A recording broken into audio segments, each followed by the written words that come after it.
Mais la Côte d'Ivoire aura besoin du soutien de la communauté internationale au sens large pour faire en sorte que des solutions durables soient identifiées pour tous les ex-combattants.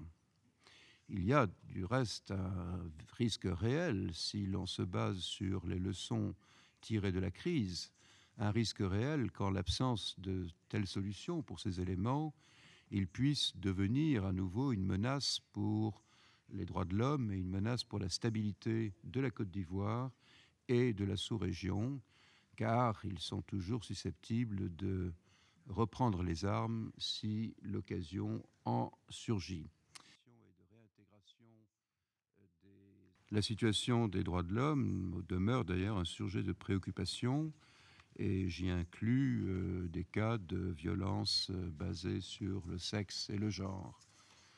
Les efforts pour combattre l'impunité doivent être poursuivis en faisant en sorte que ceux qui sont responsables de violations sérieuses à la fois des droits de l'homme et du droit humanitaire international soient traduits en justice, quelle que soit leur affiliation politique, mais qu'évidemment soient respectés les droits de ceux qui sont détenus. Une priorité clé pour le président. Les divisions politiques sont profondes et les réseaux associés à l'ancien régime, dont le but est de déstabiliser le gouvernement, subsistent. La présence de mercenaires, d'anciens combattants et d'autres éléments armés, la circulation incontrôlée d'armes, les activités criminelles, la violence entre les communautés, tout ceci demeure des sujets de préoccupation.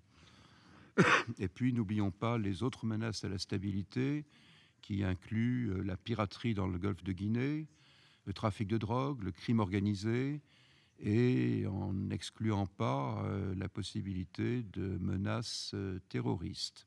Le désarmement et la démobilisation de 30 000 combattants. La présence de l'ONUCI en Côte d'Ivoire demeure essentielle, et en particulier en ce qui concerne les priorités centrales que sont la protection des civils, le désarmement, la démobilisation et la réintégration des ex-combattants, et la réforme du secteur de sécurité.